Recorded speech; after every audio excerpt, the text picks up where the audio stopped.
दो चीज़ें होती हैं देखो, एक होता है सत्य, एक होता है असत्य। एक होता है देह, एक होता है विदेह। देह असत्य है क्योंकि नाशवान है, बदल जाती है, खत्म हो जाती है।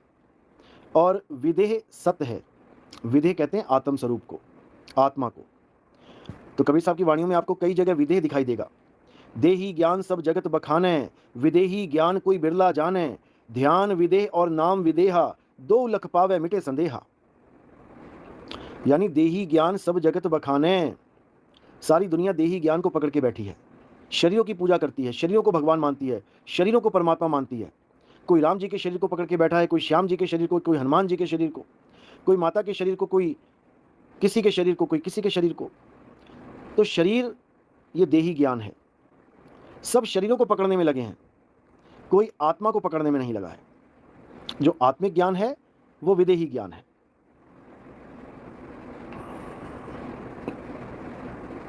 तो इसी को समझाया कि देही ज्ञान सब जगत बखान है, विदेही ज्ञान कोई बिरला जाने। उस आत्मा के ज्ञान को कोई बिरला ही जान पाता है। शरीरों का ज्ञान तो सब पकड़ के बैठे हैं।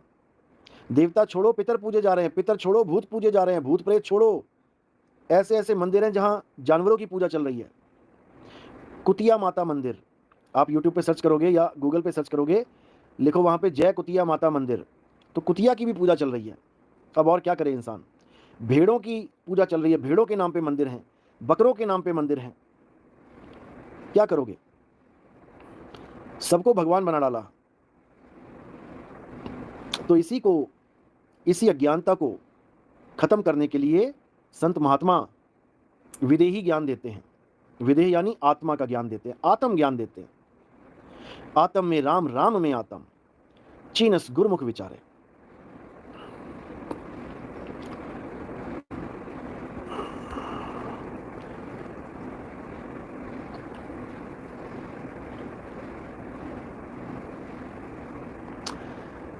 बहुत से बाबा लोग हैं जिनका काम है जीवों को भरमाना।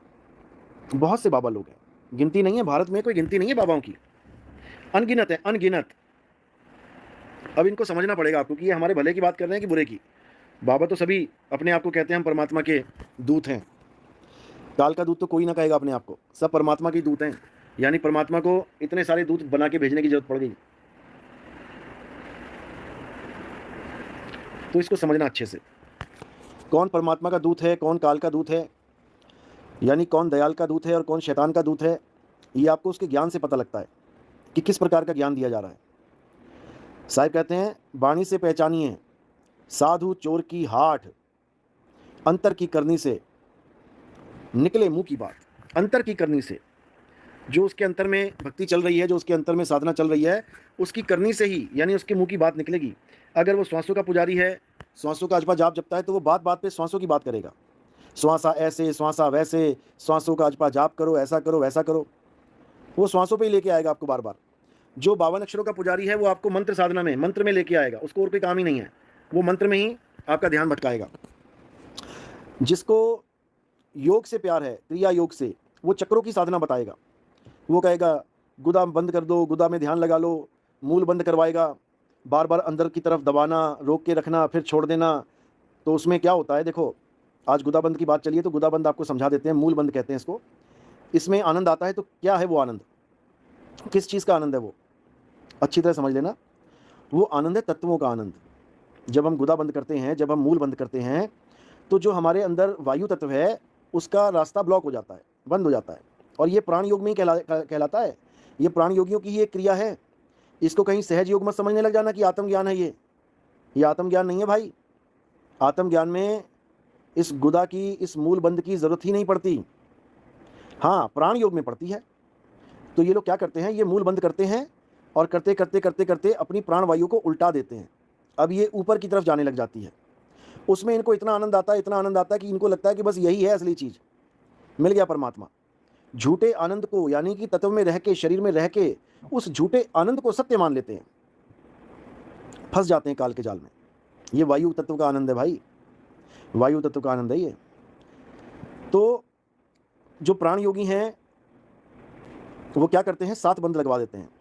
इस बॉडी में 7 बंद लगेंगे तो प्राण स्थित हो जाते हैं ब्रह्मरंध्र में जाके। और फिर वो ब्रह्मरंध्र फोड़ के ही निकलेंगे, उसको कोई रोकने वाला नहीं है। लेकिन फोड़ के निकल जाने में उसकी मुक्ति नहीं होती, उसको नाना प्रकार की योनियों में आना ही पड़ेगा। मुक्ति कब होगी? जब अपने मूल स्वरूप में आ जाए, तो फोड़ा फाड़ी में ना पड़े। कोई जरूरी नहीं है कि ब्रह्मरंध्र को फोड़ के निकलना है। टक करके आवाज़ आती है, ब्लड आ जाता है, इसकी पहचान है ये। जो योगी जन शरीर छोड़ते हैं उनके चेले अच्छी तरह समझ सकते हैं इस बात को, और बहुत से चेले लगे भी हैं इसी चीज़ में कि हम इस ब्रह्मरंध्र को फोड़ के निकलेंगे। फंस जाओगे, काल के जाल में फंस जाओगे, फिर बता रहा हूं।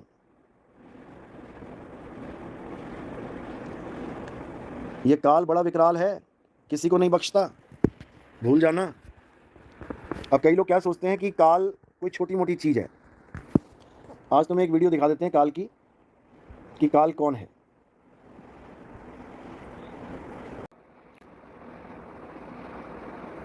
तो क्या होता है उसमें, जो देह तत्व है जिसके कारण सब जीव बने बैठे हैं। जीव यानी जो तुम्हें जीवित दिखाई दे रहे हैं। इस सारी दुनिया में, चराचर सृष्टि में जो भी तुम्हें हिलते डुलते दिखाई दे रहे हैं, श्वास लेते दिखाई दे रहे हैं, या प्रजनन करते दिखाई दे रहे हैं, 1 से 2, 2 से 4 होते दिखाई दे रहे हैं, या सुख दुख को महसूस करते हुए दिखाई दे रहे हैं, या एक स्थान से चल के दूसरे स्थान पर जाते दिखाई दे रहे हैं, ये सब जीव ही हैं। चाहे वो धरती पे है, चाहे वो आकाश में है, चाहे वो किसी और सौर मंडल ग्रह में है, वो सब जीव ही हैं, क्योंकि वो जीवन को चला रहे हैं। और जीवन क्या है? जीवन इस काया के जीवित रहने के समय को कहा जाता है। कितने समय तक ये काया जीवित है उसको जीवन कहते हैं। जीवन कहाँ से शुरू होता है और कहाँ खत्म होता है? इस बॉडी में जब चेतना आती है, जीवन वहीं से शुरू होता है, और इस बॉडी से जब चेतना निकल जाती है तो वहाँ पे जीवन का अंत हो जाता है। याद रखो, जीवन का अंत हुआ है, जीव का नहीं, क्योंकि जीव के कारण ही वो जीवन है। समझ लो, अंत शरीर का हुआ है, क्योंकि शरीर जीवित दिखाई दे रहा था, अब जीवित नहीं दिखाई दे रहा, तो जीवन समाप्त, जिसको कहते हैं कि जीवन लीला समाप्त कर दी। तो जीवन काया के द्वारा प्रदर्शित होता है, जो कुछ समय अंतराल के लिए होता है, और जीव सदा सदा के लिए होता है। लेकिन 84 में फंसा होने के कारण ये सत्य नहीं है, जीव सत्य नहीं है, क्योंकि ये चल रहा है, ये चल अवस्था में रहता है, इसलिए ये सत्य नहीं है। जो सत्य है वो अचल अवस्था में है। अचल, वो चलता नहीं है। उस अचल को जानना ही इस मनुष्य जन्म का लक्ष्य है। आपको मानुष देह मिली है, क्यों मिली है? डॉलर कमाने के लिए, पाउंड कमाने के लिए, दिरहम कमाने के लिए? बिल्कुल नहीं। वो कमाना तो हमारे जीवन को एक सही तरीके से जीने के लिए जरूरी है। अच्छा खाओ, अच्छा पियो, अच्छा पहनो, लेकिन मकसद क्या है? मकसद है अपने अचल स्वरूप को प्राप्त करना। अपने अचल स्वरूप को, अचल जो हिल डुल नहीं सकता, कोई हिला नहीं सकता उसको, उस स्वरूप को प्राप्त करना। जैसे ही उस स्वरूप को प्राप्त करोगे तो तुम वही हो जाओगे। शालिनी गुप्ता, बिल्कुल सही, बिल्कुल सही। सूरत को आत्मा में कांस्टेंट कर लो, मिल गया परमात्मा। बस यही समझना है। जिसने ये समझ लिया उसने, समझ लो, सब कुछ समझ लिया, बचा ही कुछ नहीं।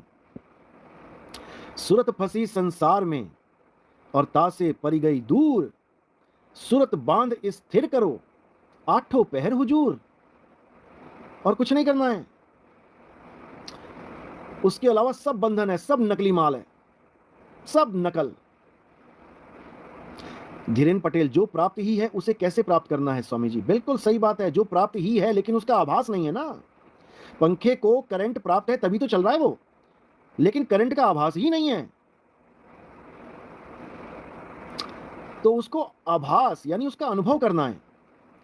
प्राप्त वो है, हिरण को कस्तूरी प्राप्त है, लेकिन सारी उम्र भटकता मर जाता है, अपनी ही चीज ढूंढता मर जाता है।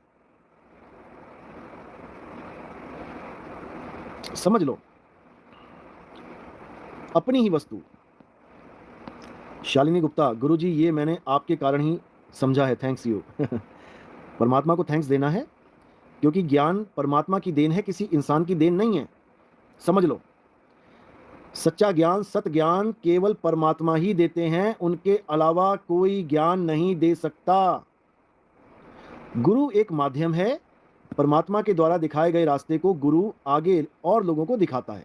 ये उसका काम है, ये उसका कार्य है। अब गुरु दो प्रकार के होते हैं। एक वो गुरु जो बिना परमात्मा के, यानी जिस पर परमात्मा की दया नहीं हुई हो, और वो अपने ही स्वाध्याय से, अपने ही मनमुखी ज्ञान से, क्योंकि दो प्रकार का ज्ञान है, या गुरुमुखी या मनमुखी। या तो गुरु के द्वारा प्राप्त है, गुरु कौन? परमात्मा। या फिर मन के द्वारा प्राप्त है, मन कौन? जो तुम्हें लगता है कि मैं अपने आप गुरु बन गया, मुझे किसी की जरूरत नहीं है, वो मन ही है। मन शैतान बैठा है अंदर, कली काल बैठा है, वो नचा नचा के मारेगा ऐसे गुरुओं को। जैसे वो नर्मदा हर वाला गुरु है, उसको किसी ने पूछा, राहुल नाम का लड़का कोई पूछ रहा था लाइव में कि गुरुजी आपका गुरु कौन है? वो कहता है मुझे तो बहुत से गुरु किए मैंने, लेकिन जो मुझे चाहिए था वो उनके पास नहीं था, तो उन्होंने कहा भाई तू जा, जो तुझे चाहिए वो मेरे पास नहीं है। अब उन्होंने कहा तू जा, तो ये बाबा कहाँ चला गया? कहता है मैं काशी धाम गया, मैं पता नहीं अमरनाथ गया, मैं कहाँ कहाँ शक्तिपीठ गया। बताओ, अरे जो तुझे चाहिए था वो तुझे तेरे घट में मिलना था कि शक्तिपीठ में धक्के खाने थे तूने जाके? बताओ। गुरुओं ने कहा कि जो तुझे चाहिए वो हमारे पास नहीं है, तो ये महाराज शक्तिपीठ चला गया वहां पे माथा फोड़ने अपना। बताओ, अरे जो आत्मा तेरे पास है तू उसको ढूंढने शक्तिपीठ जा रहा है, तो तेरे जैसा बेवकूफ कोई इस दुनिया में नहीं है। बताओ, पता नहीं कौन कौन से नाम ले रहा है, मैं वहां शक्तिपीठ चला गया, मैं वहां शक्तिपीठ चला गया, मैं वहां घूमने चला गया। बता, आत्मा तेरे पास है और तू वहां जा रहा है छुआरे लेने। तो ऐसे लोग ये दुनिया को भरमाने के लिए निकले पड़े हैं। अब अपना कोई गुरु है नहीं, कहता फिर मैंने कोई गुरु धारण नहीं किया, मैं खुद ही गुरु बन गया। हे भगवान, क्या बताया जाए, गजब के लोग हैं, गजब के। तो ये महाराज जी आजकल सबका गुरु बनना चाहते हैं। जो खुद गुरु ना बना पाए, जिस पर परमात्मा की दया नहीं हुई, वो दूसरों पर दया करने चले हैं। तो ऐसे कई आएंगे, कई जाएंगे निकम्मे। निकम्मे इसलिए बोलता हूं क्योंकि निकम्मे का मतलब होता है नी मतलब किसी, नी मतलब नहीं, और कम्मे मतलब किसी काम का नहीं। यानी कुआं तो खुदा, बोर कई बार ऐसा होता है, लोग बोर करवाते हैं, जमीन में बोर करवा लिया, 100 फुट का बोर करवा लिया, लेकिन पानी नहीं निकला। तो ये है तो गुरु, लेकिन ज्ञान नहीं है। कुआं तो खुद गया, लेकिन पानी नहीं है, अब करे तो करे क्या? तो बात ये है। तो ये लोग मनमुखी गुरु होते हैं। परमात्मा तो मिला नहीं, ना कोई सच्चा गुरु मिला रास्ता बताने वाला, जो मिले सो अधूरे, जो खुद ही कहते जा यार तेरे पास तो, तुझे जो चाहिए हमारे पास है ही नहीं। बताओ, उससे पूछ तो लेते तुझे चाहिए क्या? बताओ, धक्के खाने चला गया वहां पे फ्री का लंगर पाड़ने। तो ऐसे बाबा लोग यही काम करते हैं। ये जाते हैं मंदिरों में, वहां पे फ्री का लंगर चल रहा होता है, कपड़े पहन लेते हैं फटे पुराने, भीख में पैसे भी मिल जाते हैं, क्योंकि खाने कमाने तक सीमित होती है इनकी बुद्धि, इससे ज़्यादा नहीं होती है। तो जो असली चीज़ होती है वो परमात्मा स्वयं देते हैं, ये उसकी पहचान है। मोहम्मद साहब आए, परमात्मा ने स्वयं दिया उनको। बाबा नानक आए, परमात्मा ने स्वयं ज्ञान दिया उनको। मदन साहिब आए, परमात्मा ने स्वयं ज्ञान दिया उनको। गरीबदास जी महाराज जी आए, भीखा जी आए, दादू जी आए, पलटू जी आए, नाबा जी आए, परमात्मा ने स्वयं ज्ञान दिया उनको। मुक्ताबाई आई, नामदेव जी आए, बहुत से संत आए, परमात्मा ने स्वयं ज्ञान दिया उनको। उन्होंने ये नहीं बोला कि हमारा कोई गुरु नहीं है, वो डंके की चोट पे बोले कि हमारा गुरु है, डंके की चोट पे। तो ये निगुरे खुद तो जाएंगे 84 में धक्के खाने, और 2 4 5 लोगों को भरमा के उनको भी साथ में ले जाएंगे। खुद बनेंगे शेर और चेले बनेंगे बकरे। तो शेर बकरा खाएगा, हिरण खाएगा, तभी तो जीवित रहेगा। ऐसे यहाँ पे अपने जीवन का जुगाड़ बना रखा है चेलों के द्वारा। चेले आएंगे, पैसा देंगे तो दिनचर्या चलेगी, खाना खाएंगे, क्योंकि ये लोग धरती पे बोझ हैं, ऐसे गुरु लोग। तो यही साहिब समझा रहे हैं बार बार। जैसे इमाम मेहदी का नाम है, मेहदी का मतलब क्या होता है? अरबी भाषा में मेहदी का मतलब होता है जिसको परमात्मा गाइड करे, the one who is guided by Allah and the one who will guide the whole world. यानी अल्लाह से ज्ञान प्राप्त करके दुनिया को ज्ञान देने वाला ही मेहदी है, समझ लो। ये परिभाषा है मेहदी की, उसका नाम मेहदी नहीं होगा, उसका ये गुण होगा कि वो परमात्मा से डायरेक्ट अनुभव प्राप्त करेगा। डायरेक्ट गुरु तो होगा उसका भी, लेकिन परमात्मा से डायरेक्ट अनुभव प्राप्त करेगा, और वही अनुभव आगे सब लोगों में बांटेगा। उसी अनुभव ज्ञान के द्वारा आगे का सारा कार्यभार संभालेगा। ये बोला गया है इमाम मेहदी के लिए। यही नानक साहब कह रहे हैं, सतगुरु वेख्या दीक्षा लीनी। वो कह रहे हैं मेरा गुरु है, मैंने दीक्षा ली है। ऐसा कोई ना समझे कि दीक्षा नहीं ली है।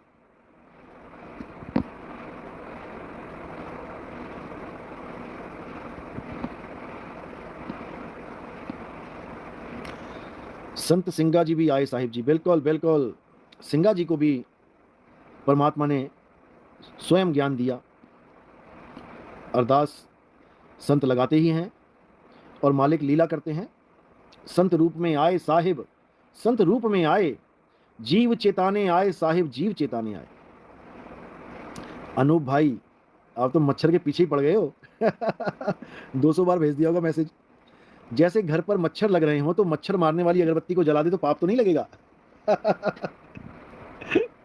देखो, जीव हत्या पाप होता है, इसमें कोई शक नहीं, लेकिन अगर आपके पास ऑप्शंस हैं तो जीव हत्या मत करो।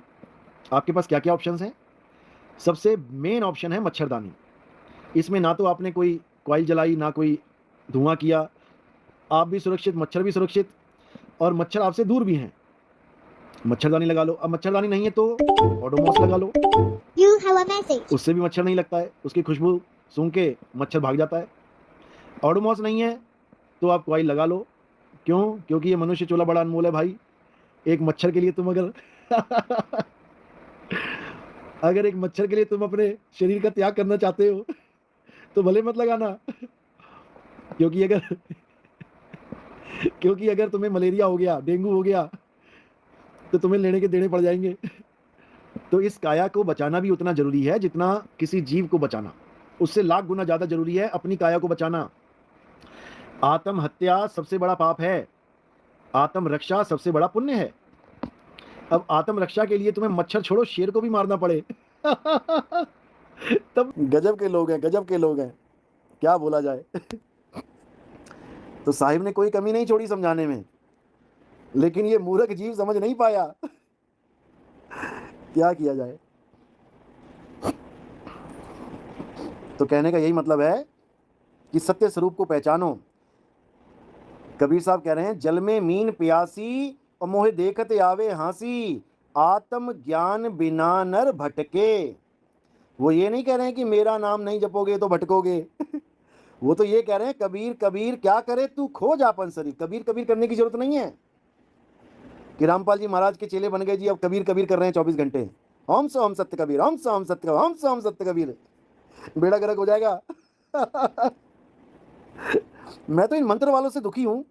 YouTube खोलो, पीली ततैया क्या बोल रही है, ये मंत्र जप लो भूत प्रेत पास नहीं आएगा। अरे बाबा तू कुत्ता भगाने का मंत्र दे दे। तू कुत्ता भगाने का मंत्र दे दे। घर में चूहे हैं, चूहे भगाने का मंत्र दे दे। कॉकरोच से दुखी हैं लोग, मारने पड़ रहे, तू कॉकरोच भगाने का मंत्र दे दे। वो नहीं दे पाएंगे। तू मच्छर भगाने का मंत्र दे दे, तू भूत भगाने का मंत्र दे रहा है। हद कर दी इन लोगों ने। अरे तुम्हारे मंत्रों में इतनी ताकत है तो एक मच्छर भगाने का मंत्र दे दे बाबा, एक मंत्र दे दे, तब माने कि हां मच्छर भाग गया। खुद ऑडोमॉस लगा लगा के, गुड नाइट लगा लगा के रात काट रहा है। लोगों को कह रहा कि भूत भाग जाएगा। अरे मच्छर से तो तगड़ा ही होता है भूत। हद कर दी। इतना बुरा हाल है इन लोगों का। मंत्रों के सहारे बैठा रखा है सबको। भूत पिशाच निकट नहीं आवे, महावीर जब नाम सुनावे। और सालासर जाके भी हमारी एक लेडीज भगत थी बेचारी, किसी ने भरम डाल दिया उसके अंदर कि भैया भूत है तेरे अंदर, और जिसने भरम डाला वही लेके गया सालासर धाम। हनुमान जी का धाम है। सारे मंत्र मंत्र फूक भाग के घर आ गया वापस, तो फिर वही करने लग गई खेल। तो कहता, घर वाले ने पूछा भैया क्या हुआ, ठीक नहीं हुई है? कहते अरे भूत बहुत ताकतवर है इसके अंदर। न तेरे हनुमान जी से भी ताकतवर है। तेरे बालाजी से भी ताकतवर है क्या? एक बार पूजा करके गया, दूसरी बार फिर पूजा करवा के लाया, फिर कुछ नहीं हो पाया।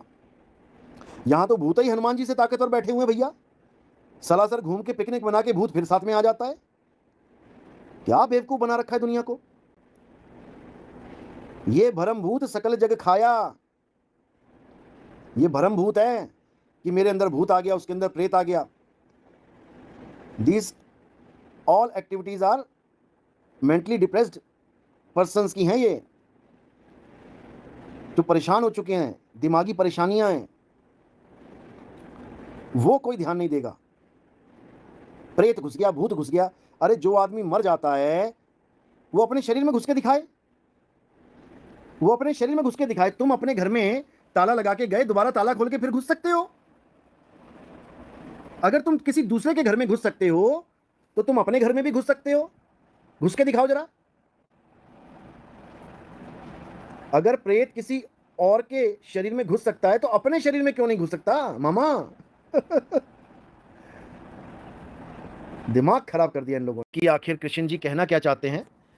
कृष्ण जी, राम जी ये कभी नहीं बोले, आज तक एक बार भी नहीं बोले कि मेरे मंदिर बनाओ। एक जगह भी नहीं बोला इन्होंने कि मेरी पूजा करो। ये कभी अपनी पूजा करवाने के लिए आए ही नहीं थे। आपको बड़ी हैरानी होगी ये सुन के कि ये कभी अपनी पूजा करवाने के लिए आए ही नहीं थे। इन्होंने क्या ज्ञान दिया है, क्या करने को बोला है, ये आप अब सुनिए, समझ में आएगी बात। और उसके अलावा बाकी सब दिमाग से निकाल देना कि वृंदावन जाऊंगी मैं, वहाँ जाऊंगी मैं, वहाँ लड्डू गोपाल को खिलाऊंगी मैं, ऐसा करूंगी मैं, वैसा करूंगी। तो ये सब ठीक है, हम कहते आए हैं कि एलकेजी यूकेजी का ज्ञान है, ठीक है, लेकिन इससे कल्याण नहीं होगा। अब कल्याण किससे होगा, अब ये समझना पड़ेगा आपको। तो अब इसको अच्छे से समझना है। देखो क्या बोल रहे हैं। परमात्मा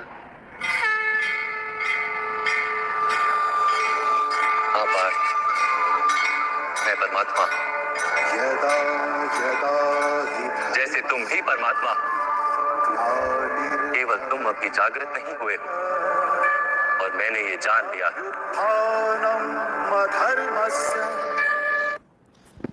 अब अर्जुन पूछ रहा है कृष्ण जी से, क्या आप भी परमात्मा हो? क्या आप परमात्मा हो? तो कृष्ण जी बोल रहे हैं, हां मैं परमात्मा हूं, जैसे तुम भी परमात्मा हो। अब यहां दो परमात्मा हो गए। कृष्ण जी समझा रहे हैं कि हां मैं परमात्मा हूं, जैसे तुम भी परमात्मा हो। मैंने ये जान लिया है और तुम अभी नहीं जानते। और जिस दिन तुम जान जाओगे तो तुम भी परमात्मा हो जाओगे, क्योंकि अभी तुम जान नहीं पाए इसलिए नहीं हो। जिस दिन जान जाओगे उस दिन हो जाओगे। इसी प्रकार ईसा मसीह समझा रहे हैं कि I am son of God, मैं परमेश्वर का पुत्र हूं। कब तक? जब तक मैं परमेश्वर को नहीं जान पाया। और जैसे ही मैंने परमेश्वर को जान लिया, उसके बाद I and my father are one. समझ लो,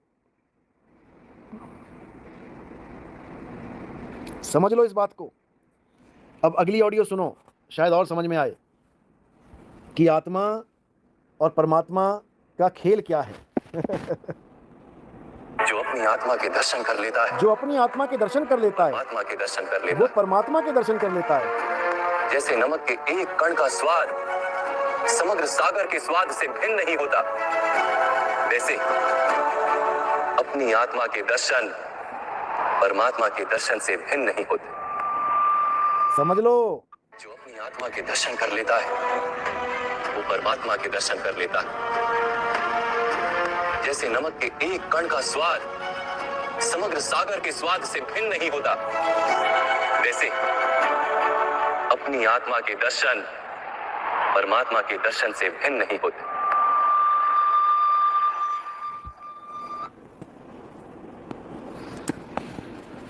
समझ लो, समझ लो, समझ लो। बार बार समझाने वाला कोई नहीं मिलेगा। राधे राधे करवाने वाले लाखों मिल जाएंगे, राम राम करवाने वाले लाखों मिल जाएंगे, श्याम श्याम करवाने वाले लाखों मिल जाएंगे,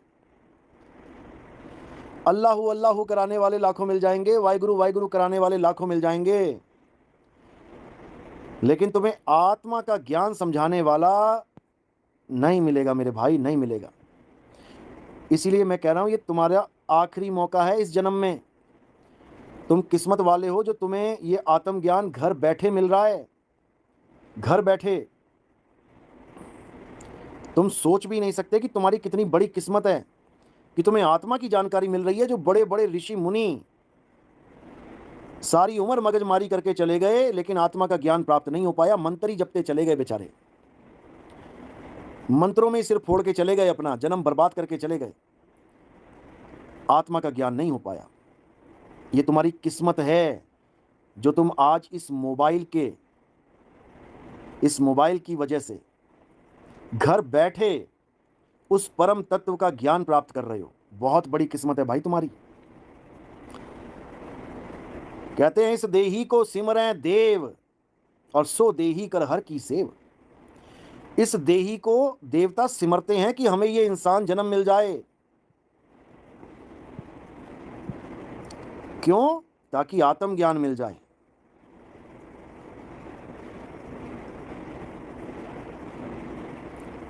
समझ लो इस बात को। लेकिन हम देवताओं की पूजा में लगे हुए हैं। देवता हमारा शरीर पाने के लिए तरस रहे हैं कि इंसान बना दो भगवान एक बार। और हम कह रहे हैं हमें देवता बना दो। ये ब्रह्म कुमारी वाले वो इंसान को देवता बनाने में लगे हो कि देवता बन जाओ। अरे भैया देवता ही तो थे पहले। युग पलटता गया, इंसान बुरा होता गया, बुराइयां आती गई। तुम दोबारा से यूटर्न लगा दोगे, देवता बना दोगे, फिर आ जाएगा एक दिन, फिर क्या करोगे? फिर इंसान बनेगा, फिर शैतान बनेगा। तो इसी गधी गेड़ में इसी घनचक्कर जून में फंसते चले जाओगे। ये घनचक्कर की जून है ये। अब निकलना है, निकलना है यहां से। बहुत हो लिया, बहुत बन लिए लेडीज, बहुत बन लिए जेंट्स, बहुत बन लिए नपुंसक, बहुत शरीर धारण कर लिए, बहुत छोड़ लिए। अब और नहीं, और नहीं, बस इतना समझ लो। अब कल्याण करना है इस जीवात्मा का, इस सूरत का। कैसे होगा? आत्म ज्ञान से होगा, आत्म ज्ञान से। इसके अलावा मेरे भाई कोई रास्ता नहीं है, भटकना ही पड़ेगा। में है ये। आप कोई भी टॉपिक देख लेना सत्संग के ऊपर, बहुत से लोग टॉपिक लिख देते हैं। आप टॉपिक देखते जाओ, क्योंकि मेरे नाम पे कम से कम 200-250 चैनल बने पड़े हैं। तो बस आप देखते ही जाओ, क्या दिखता है बस सुनते ही जाओ। हर सत्संग में आपको कोई ना कोई काम की चीज़ जरूर मिल जाएगी। जयंत महंत, गुरुजी सरेंडर भाव क्या है, थोड़ा डिटेल में बताइए। सरेंडर भाव का मतलब होता है कि बिन फेरे हम तेरे। हुण तू चाहे हाँ कर चाहे भावें ना कर, अब पता तेरे गल पै गए। इसको कहते हैं सरेंडर भाव। यानी विदाउट एनी कंडीशंस, बिना फेरे। क्योंकि फेरे लगाएंगे तो पंडित जी कहेगा कि इसको खाना बना के देना पड़ेगा, इसको बर्तन धो के देने पड़ेंगे, ऐसा करना पड़ेगा, वैसा करना पड़ेगा। तो बिन फेरे असी तेरे, गाली मुक गई। यानी love without condition, unconditional love, ये है सरेंडर। कि तू चाहे मारे और तू चाहे तारे, भाई असी तो हाँ तेरे प्यारे, गाली मुक गई। तो वहां पर सब हो जाता है। सरेंडर का मतलब सरेंडर। एक नबी थे, तो अल्लाह ने सोचा कि इसकी परीक्षा ली जाए, और नबी भी अटल था, वो भी तैयार था, अल्लाह का बंदा था भैया, तैयार तो रहेगा। तो नबी के शरीर में कीड़े ही कीड़े पड़ गए, कीड़े ही कीड़े, ऊपर से लेके नीचे तक कीड़े ही कीड़े। नबी फिर भी लगा हुआ है अल्लाह अल्लाह मौला मौला करने में, आनंद ले रहा है। अब जब कोई कीड़ा गिर जाए उसके, कहीं गाल में से निकल के या कहीं माथे में से निकल के, जैसे ही गिर जाए तो उठा के कीड़े को उसी छेद में दोबारा घुसा दे और बोले भाई तू क्यों अपने मूल से जुदा हो रहा है? हम तो आ गए यहाँ मूल से जुदा होकर धक्के खाने, तू क्यों धक्के खाएगा? तुझे तेरे मूल में मैं पहुंचा दूंगा। तो जहां से वो कीड़ा गिरा बिछुड़ के उसी जगह उसको फिर घुसा दिया कि तू मर मत जाइयो, अल्लाह ने तुझे मेरा शरीर खाने के लिए भेजा है, तू शरीर खा, ये तेरी खुराक है, मेरी वजह से भूखा मत मर जाना। तो ऐसी ऐसी परीक्षाएं होती हैं, सरेंडर करता है जब जीव, लेकिन मालिक उसको अकेला भी नहीं छोड़ता, बख्श लेता है, गले लगाता है और ऐसी चुंबक फिट करता है कि फिर तोड़ी ना टूटे, छोड़ी ना छूटे, ऐसी माधो खींच तनी, मौलालन सो प्रीत बनी। ऐसी प्रीत बनती है फिर चुंबक छूटती नहीं है, ऐसा हाल हो जाता है। और सदा सदा के लिए ये जीव मुक्ति प्राप्त कर लेता है। मुक्ति, कई लोग कहते हैं गुरुजी मुक्ति किसकी करवानी है? अब गुरुजी ज्ञानी बने पड़े हैं, बैठे हुए महाराज जी कहते हैं मन की मुक्ति करवानी है। बताओ, अरे भैया मन की मुक्ति कहां से करवानी है? मन ही तो तुझे फंसा के बैठा है। ये नहीं कह रहे जेलर कैदी की मुक्ति करवानी है, कहते जेलर की मुक्ति करवानी है। अरे भाई मेरे, क्या बनेगा तुम्हारा? हद ही कर दी इन लोगों ने। तो जब वो अखंड नाद रूपी शब्द गुरु जब तुम पे दया करेगा तो सब होगा, सब कुछ होगा। और वो कोई रंग रूप नहीं है उसका, वो एक नाद है, ऐसी नाद जो बिना, जैसे एक आवाज जो बिना किसी के टकराने के हो रही है। दो बिन होए ना अधर आवाजा। अधर आवाजा क्यों बोला है? क्योंकि आवाज भी बिना आधार के चलती है, लेकिन दो के टकराए बिना नहीं हो सकती। जैसे तुमने ताली बजाई तो दो हाथ आपस में टकराए तो आवाज निकली। अब ये आवाज अधर यानी तुम्हारे कानों तक पहुंच रही है, अधर यानी बिना आधार के सीधे ट्रैवल कर रही है, एक जगह से दूसरी जगह बिना आधार के चल रही है। और वो आवाज बिना बाजे के है। बिन बाजा झनकार उठे जहां, ध्यान धरे तब समझ परे। बिन बाजा झनकार उठे जहां, ध्यान धरे तब समझ परे। रस गगन गुफा में अजर झरे, रस गगन गुफा में। तो उस गुफा में जो रस है वो कोई पानी वाला रस नहीं है कि तुम्हारी जीभ पे टपकेगा आके, गले में जीभ लगा लगा के लोगों ने गले खराब कर लिए, जीभ घुमा घुमा के बर्बाद कर लिया जीवन। वो रस शब्द रस है, नाम रस राम रस पिया रे। वो नाम रस है, वो शब्द रस है, समझ लो। वो शब्द गुरु है, वो पानी गुरु नहीं है कि अमृत टपक रहा है, वो टपकने वाला गुरु नहीं है। वो तुम्हें बार बार टपकने से बचा दे। तुम बार बार गर्भ में से टपक जाते हो नीचे, वो तुम्हारा टपकना छुड़वा देगा। समझे? तो बात इतनी सी है, बात जरा सी, और वरना दे 84 दे 84। सतनाम सतनाम।